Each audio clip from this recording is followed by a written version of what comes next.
Hello friends, આપણી YouTube channel game changing સાયકોલોજીમાં આપ સૌનું હાર્દિક સ્વાગત છે।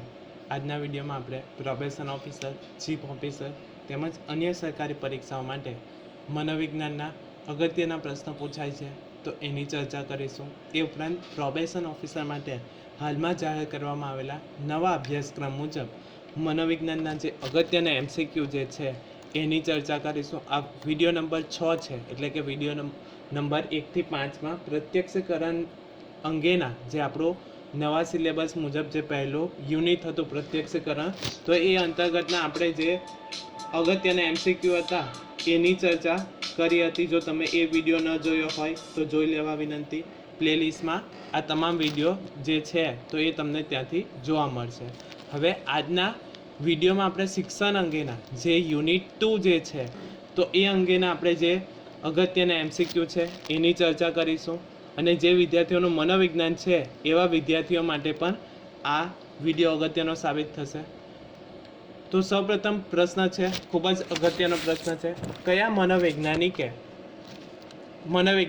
વર્ષ 1904માં નોબેલ પ્રાઇઝ મળ્યું હતું? તો અગત્યનો પ્રશ્ન છે કે કયા મનોવૈજ્ઞાનિકને 1904માં નોબેલ પ્રાઇઝ મળ્યું હતું? Option A Skinner, option B Freud, option C Watson અને ઓપ્શન ડી પાવલોવ। તો સાચો જવાબ આવે છે ઓપ્શન ડી, ઇવાન પેટ્રોવિચ પાવલોવને 1904માં નોબેલ પ્રાઇઝ મળ્યું હતું। હવે તમારા માટે પ્રશ્ન છે કે ઇવાન પેટ્રોવિચ પાવલોવે કયા પ્રાણી ઉપર પ્રયોગ કર્યો હતો અને એ જે પ્રયોગને કયા નામે ઓળખવામાં આવે છે? જો એ તમે જાણતા હોય તો કમેન્ટ બોક્સમાં કમેન્ટ કરી શકો છો, અને તમે કમેન્ટ કરશો તો આવનારા વિડીયોમાં તમારું નામ જાહેર કરવામાં આવશે, જેથી બીજા વિદ્યાર્થીઓને પ્રોત્સાહન મળી રહે। તો સાચો જવાબ આવે છે ઓપ્શન ડી, પાવલોને 1904માં નોબેલ પ્રાઇઝ મળ્યું હતું। ત્યાર પછીનો પ્રશ્ન છે, શિક્ષણ દરમિયાન વર્તન કે મનોવલણમાં કોના લીધે ફેરફાર થાય છે? એટલે કે શિક્ષણ જે આપણે મેળવીએ છીએ એ દરમિયાન આપણા વર્તન અને મનોવલણમાં ફેરફાર થાય છે, એ કોના લીધે જ ફેરફાર થાય છે? ઓપ્શન એ અનુભવના લીધે, ઓપ્શન બી મહાવરાના લીધે, ઓપ્શન સી સ્મૃતિના લીધે અને ઓપ્શન ડી ઓપ્શન એ અને બી બંનેના લીધે। તો સાચો જવાબ આવે છે ઓપ્શન એ અને બી, એટલે કે અનુભવ અને મહાવરાના લીધે આપણા વર્તનમાં ફેરફાર થાય છે। હવે તમને શિક્ષણની વ્યાખ્યા ખબર હોય તો પણ તમે આ પ્રશ્નનો ઇઝીલી જવાબ આપી શકો છો। શિક્ષણ એટલે શું? અનુભવ અને મહાવરાના લીધે વર્તનમાં થતો સાપેક્ષ કાયમી ફેરફાર। તો એ જ પ્રશ્ન છે કે શિક્ષણ આપણે મેળવીએ છીએ એ દરમિયાન વર્તન કે મનોવલણમાં કોના લીધે ફેરફાર થાય છે? તો આપણો અનુભવના લીધે અને મહાવરાના લીધે આપણા શિક્ષણ મેળવીએ છીએ, તો એના કારણે વર્તન અને મનોવલણમાં ફેરફાર થાય છે।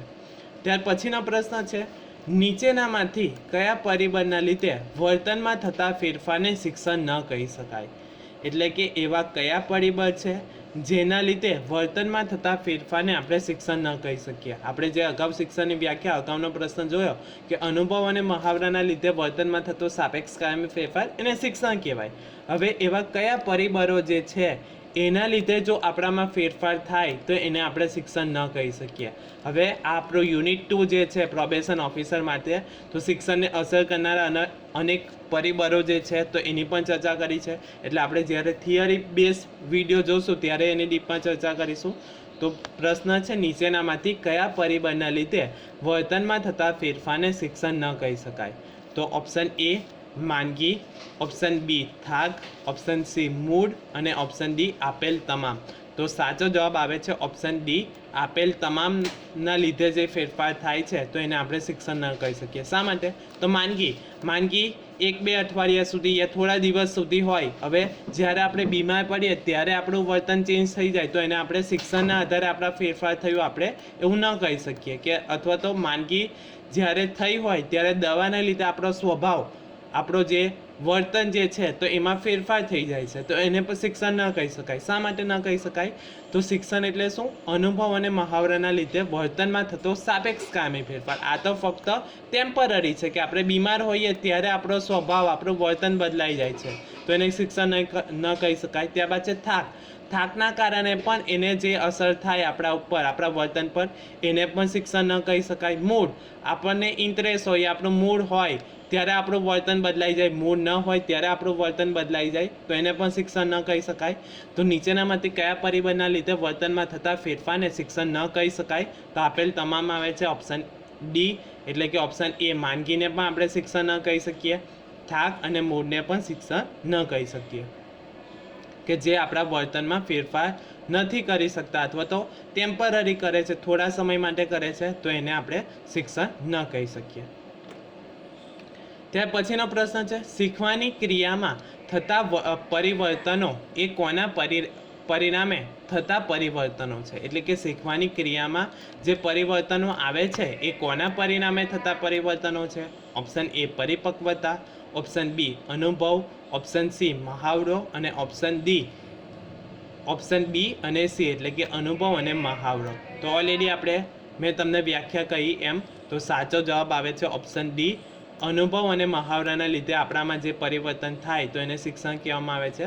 કે શીખવાની ક્રિયામાં થતા પરિવર્તનો કોના અનુસાર થાય છે? તો આપણે અનુભવ કરીએ છીએ કે આપણે કંઈક પહેલાં શીખીએ છીએ તો પહેલાં પ્રયત્ન અને સમય વધારે થાય છે. શા માટે? તો આપણને અનુભવ હોતો નથી, પરંતુ જેમ જેમ આપણે પ્રયત્ન વધારીએ છીએ તેમ સમય પણ ઓછો લાગે છે અને ભૂલનું પ્રમાણ ઘટે છે. એ શાના કારણે થાય છે? તો અનુભવ અને મહાવરાના કારણે થાય છે.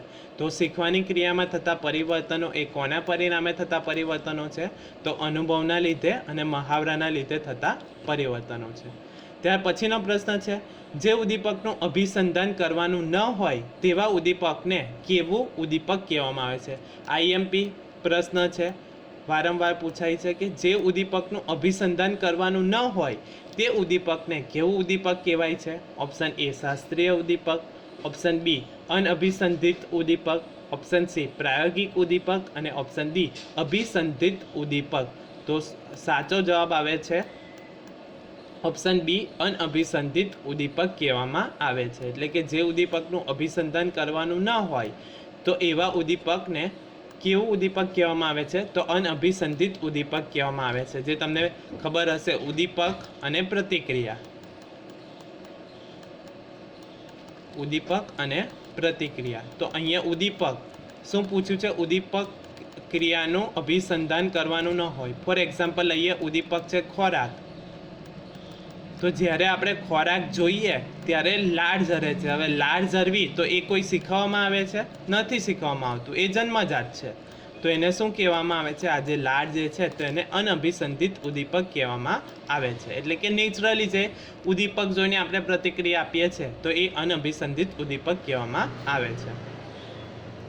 ત્યાર પછીનો પ્રશ્ન છે, અભ્યાસ કરવાથી સરકારી નોકરી કે કોઈ સારી નોકરી મળે છે, નોકરી મળવાથી પૈસા મળે છે, પૈસાથી સારું જીવન જીવી શકાય છે. આ પ્રકારના જોડાણને શું કહેવામાં આવે છે? ઓપ્શન એ અભિસંધાન, ઓપ્શન બી ઉચ્ચ કક્ષાનું અભિસંધાન, ઓપ્શન સી નિમ્ન કક્ષાનું અભિસંધાન અને ઓપ્શન ડી ક્રમિક અભિસંધાન. તો સાચો જવાબ આવે છે ઓપ્શન બી ઉચ્ચ કક્ષાનું અભિસંધાન કહેવામાં આવે છે. કે અભ્યાસ કરવાથી સારી નોકરી મળી શકે છે તો એ ઉચ્ચ કક્ષાનું છે. હવે અભ્યાસ કરવાથી સારી નોકરી મળે છે, સારી નોકરી મળવાથી પૈસા મળશે અને પૈસાથી સારું જીવન જીવી શકાય, તો એવા જોડાને ઉચ્ચ કક્ષાનું અભિસંધાન કહેવામાં આવે છે. આ મનુષ્યમાં જોવા મળે છે.